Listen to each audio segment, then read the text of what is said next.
Welcome back to Minecraft with Niceberg.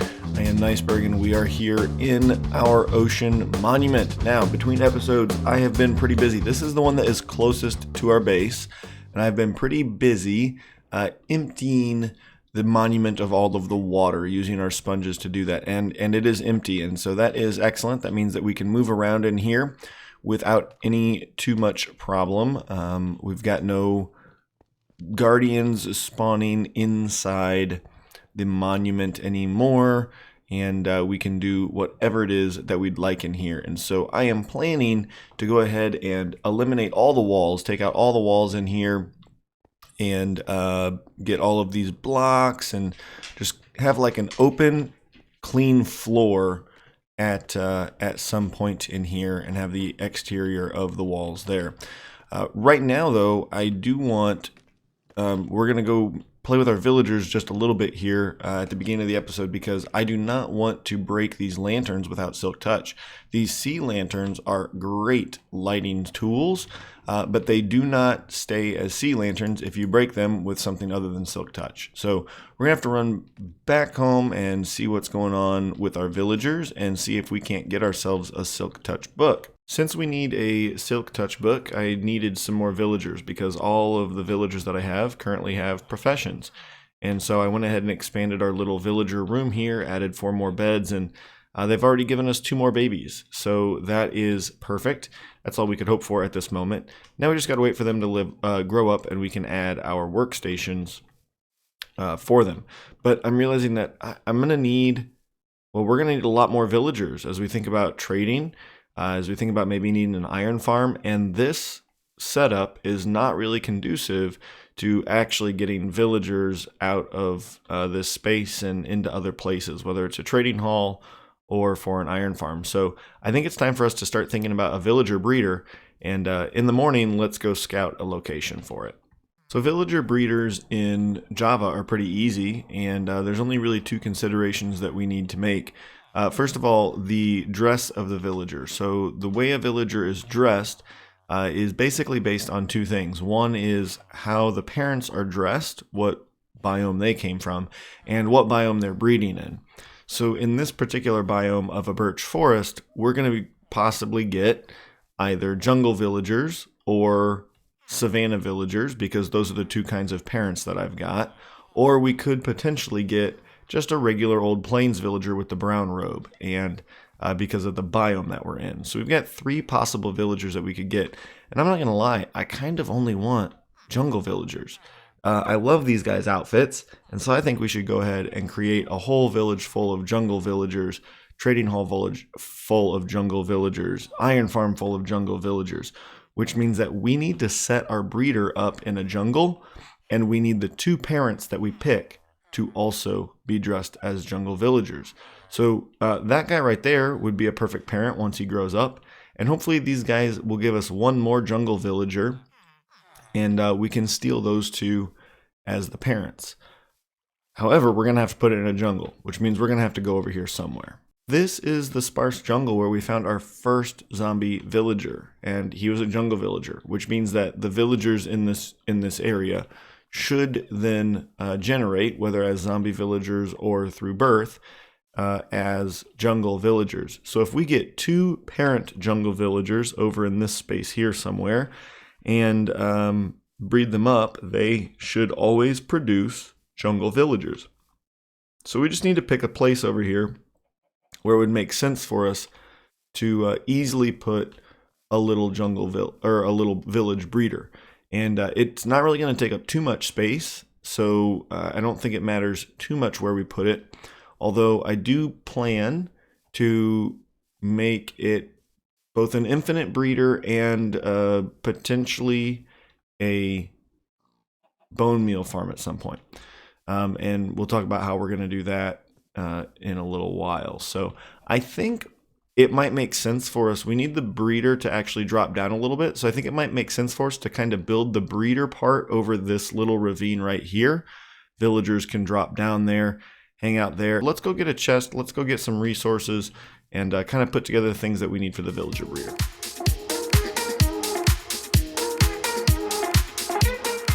As you saw, I was able to get one jungle villager over there near where we're going to put the breeder in, but these guys are giving me a really rough time. They made 2 plains villagers and have not started having another baby yet. I did toss in some more carrots, so we should get some more sometime during this daylight cycle.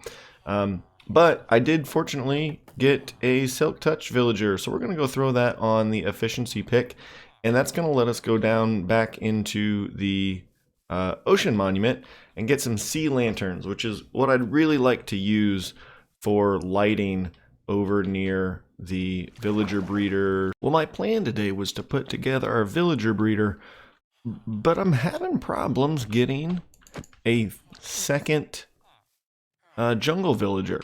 So I've done a little work in here. You can see that we've got ourselves another plains villager here. This is our 4th plains villager that's been bred. I've done a little work in here to isolate my 2 jungle villagers over there.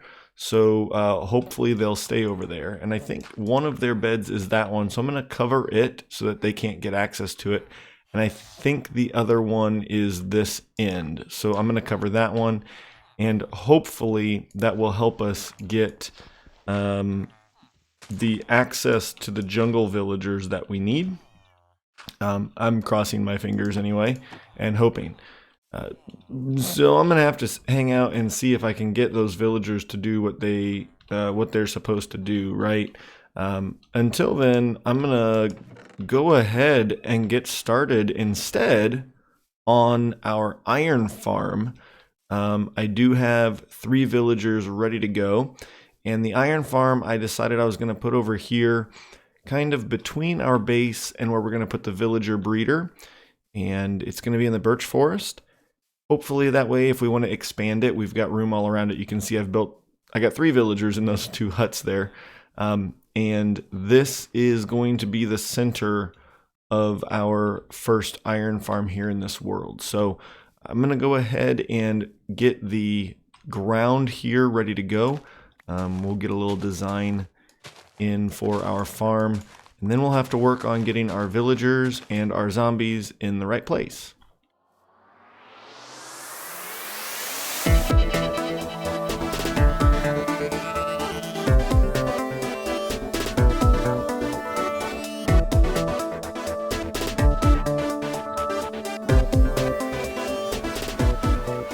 Here we have the base of the iron farm here that we're going to build, and I am designing this off of Rayzworks Design, which is in the, I've put a link in the description.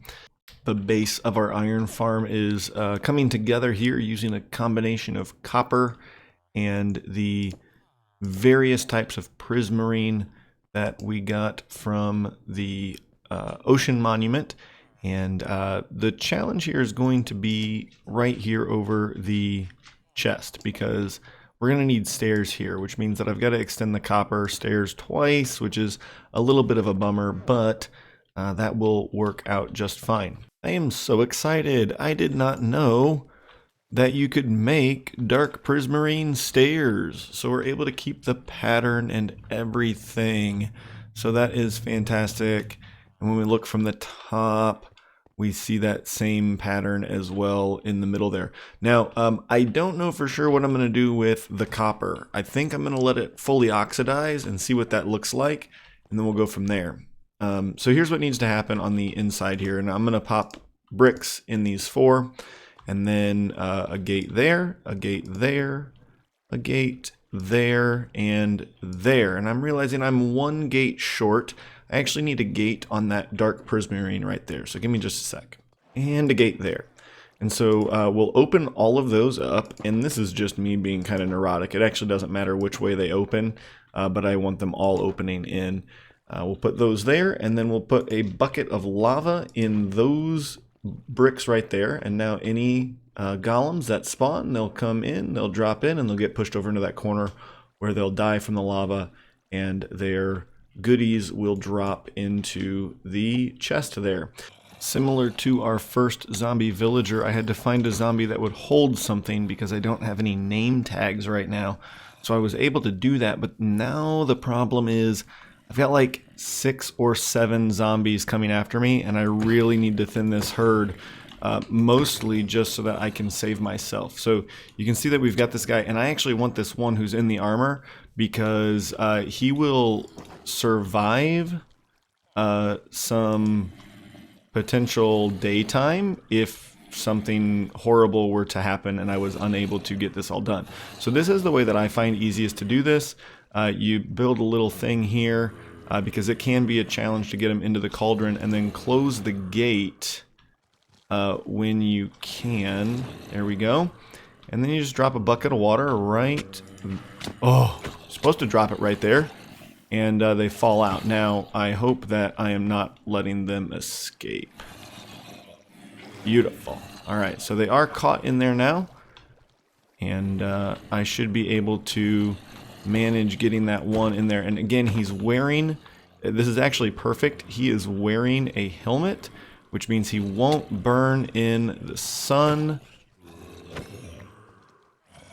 So I'm going to go ahead and sleep. Now, since my zombie that's holding something has armor on, he shouldn't be burning. Hopefully the other zombies haven't caught him on fire. That would be really unfortunate if that were the case. So let's head up here. Yes, perfect. And so we'll drop a bucket of water right there, and we'll push him back towards the cauldron, and hopefully we'll have him fall in there pretty soon. Now let's take care of this skeleton. Boom. And let's go up here and figure out what's happening with this guy.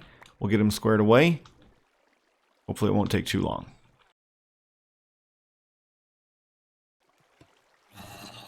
Boom. Did not take very long at all. And so now we'll pop that up. And he can't get out of there. He's protected by the sun. And everything is good. Now, I do want to leave him covered up on this side because I'm going to put the villagers on this side. That's where they're at right now. So it's just the shortest path. To finish this iron farm, all we got to do is come off this block right here. We're going to leave for right now. And then we're going to come off 1, and then 2 and 3. And then I'm going to start my staircase down to right here, and then our villagers will be able to come across here. Now we're gonna have to put beds in here and things, so I'm gonna get those ready to go, but this block we're gonna leave there, and then we're gonna build up once, twice on that side, once, twice there. Alright, those beds are in place. Now what's gonna happen is we need to put some blocks so that the villagers can't get out. That's what the next piece is. So they can't get out, but so that they can make eye contact with the zombie. I think I'm just going to use this prismarine that I've got here because I've got it and it's handy. So we're going to go 1, 2, and 3 blocks right across the front here. And eventually we'll break that block, but not for right now. Then around the villagers, we'll use some slabs. And since I don't have any good slabs, and I don't know, can we make slabs out of prismarine? We can. Okay, let's just use prismarine slabs. Since they're here and handy, we'll put prismarine slabs 1, 2, 3 across the top. That way no golems will spawn on top of those slabs. And then we'll go out 1, and then 1, 2, and 3. Now villagers can't get out there. Same thing on this side, out 1, 1, 2, and 3, and villagers can't get out there. Then we'll go ahead and fill in the back, and now villagers can't get out here. Now we got to leave this open for a moment, but once we get some villagers in here, we will put another slab right, not there. Let's get rid of that block. We'll put another slab. That slab right there should work, and that will keep them all in. So that'll be B-E-A. Beautiful. Now, for the moment, this is not going to work because you remember when I spilled the water? Well, I ruined our piece of lava, and so we're going to have to go fix that and get another thing of lava. That's okay. We've got time because the easiest time to get the villagers into position here will be at night. Although, if I come back and it's not nighttime, I'm going to go grab that lava from the nether. So if I come back and it's not nighttime, we'll do something here that will actually get our villagers into the pod during the day. We did come back in the middle of the night, but there were so many mobs that it would have been impossible to get this done in any reasonable way. So I went ahead and slept through the night, and have set up a pathway, and we'll change how this is set up just so that we can get the villagers in here during the day and get it running. So instead of having 3 prismarine blocks here, we'll pop those out and we will replace them with these 3 fletching tables. And so the villagers will come up to get a job and then they'll stay here. So let's hope this works correctly the first time. Yep, they're seeing the zombie. So I'm going to pop down here, toss another block in there, and that will probably stop that from happening now. And, yep, get up in there, guys. Go ahead. Oh, no. Alright, and I think we've got them in there. That worked really well. They shouldn't be able to get out of there. I'm going to go ahead and break that block. And all of these other ones, if we leave these up, we're going to have golems start spawning on top of these blocks that are that we used as staircases and things. So we'll go ahead and take those out before we expose the villagers to the zombie. And we are about ready to get this going. Oh, let's, you know what, I think I'm going to take these out first before I catch on fire. Of course. Alright, I think we're about ready. Just getting the zombie exposed on every side, and then we'll take out these 3 blocks in the middle, and we should see our first golem spawn in moments here. Let's watch for a second. And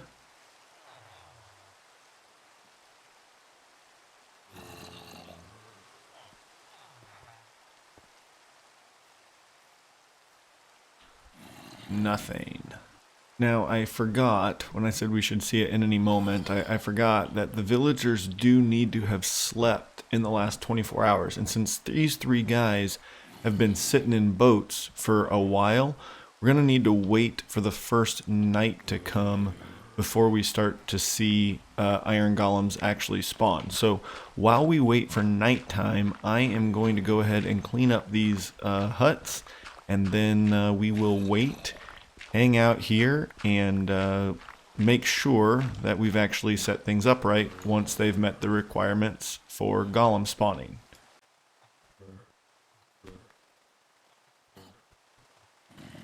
And there we have it. So now all 3 are connected to a bed up there. They've had a chance to sleep. They are spawning golems. We just saw our first one pop in.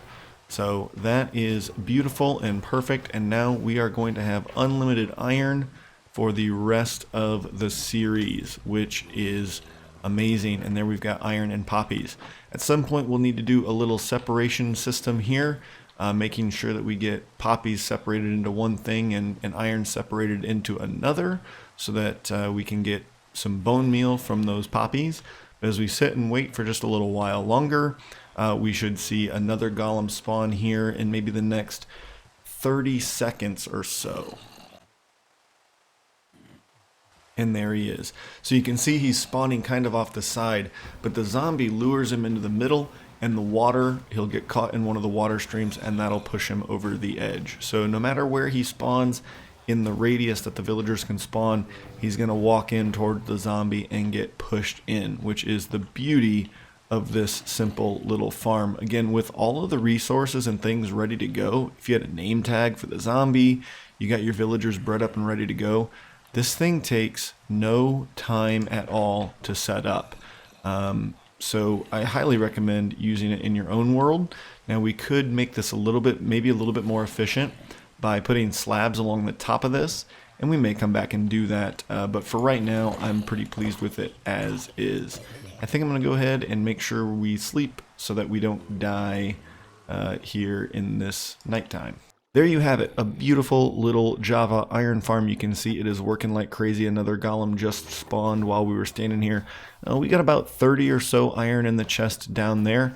This thing hasn't been running for very long, and we're getting plenty of iron. This is going to be a great benefit to the series moving forward. We're going to get a lot of resources from this thing that are going to be super beneficial. So I know I initially planned on doing the breeder, but this has turned out to be just as good an episode as a villager breeder. So hopefully next time we can get the breeder done, although it's going to take us a little bit of time because I'm still not getting any jungle villagers bred up over with our in our little makeshift trading hall. So it's going to take us a little bit before we can get that villager done, but we'll have him before the next episode. Until then, I hope you enjoyed this one, and I hope you have a great week, and we'll see you next time. This is Niceberg. See ya.